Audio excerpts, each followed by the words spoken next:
নমস্কাৰ বন্ধুসকল মহাকাশৰ বিষয়ে বাৰু আপোনাৰ অকণমান হ'লেও জানিবলৈ মন নাযায়নে এই যান্ত্ৰিক যুগত ৰাতি বাৰু আপুনি আকাশখনলৈ এবাৰ মন কৰিব পাৰেনে সময় নাপায় নহয় জানো চাবচোন আজি আমাৰ আকাশখন চাই থাকিব পাৰি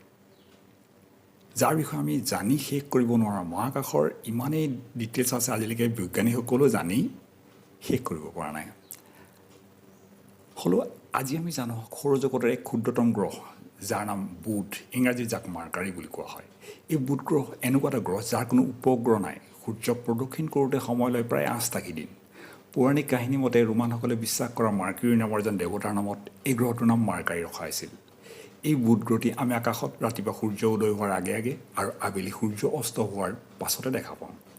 এই গ্ৰহক পৃথিৱীৰ পৰা সহজে দেখা নাযায় কাৰণ সূৰ্যৰ সৈতে ইয়াৰ বৃহত্তম কৌণিক পাৰ্থক্য হৈছে মাত্ৰ ২৮.৩ ডিগ্ৰী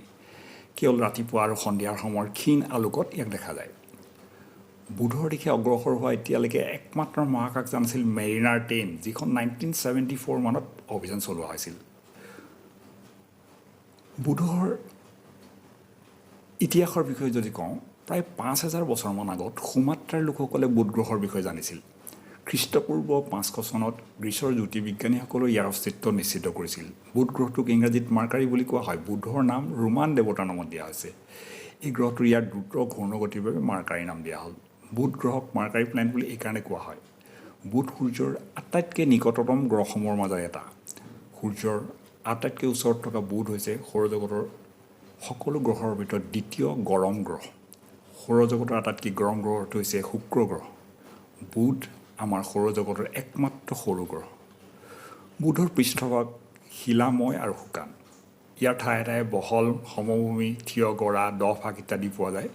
দিনৰ ভাগত বুধৰ তাপমাত্ৰা বাঢ়ি গৈ প্ৰায় ৩৪২ ডিগ্ৰী চেলছিয়াছমান হয়গৈ ৰাতিৰ ভাগত অতি কমি প্ৰায় -১৯৩ ডিগ্ৰীমান হয়গৈ গ্ৰহটোৰ সম্পৰ্কে তুলনামূলকভাৱে খুব কম তথ্য পোৱা যায় বুধ গ্ৰহৰ পৃষ্ঠ যিহেতু সম্পূৰ্ণৰূপে শিলেৰে আৱৰা সেয়ে মানৱ জাতিৰ বসতিস্থল হিচাপে আমি বুধ গ্ৰহক আঁকোৱালি ল'ব নোৱাৰিলোঁ সেয়ে হয়তো বুধ গ্ৰহৰ সম্পৰ্কে আজিলৈকে বিতং তথ্য পোৱা নাযায় আশা কৰোঁ আপোনালোকে বুধ সম্পৰ্কে আগবঢ়োৱা এই চমু বিষয়টি ভাল পালে শুনি কেনেকুৱা পালে অনুগ্ৰহ কৰি জনাব আশা কৰোঁ আপোনালোকে মোৰ চেনেলটো আঁকোৱালি ল'ব ধন্যবাদ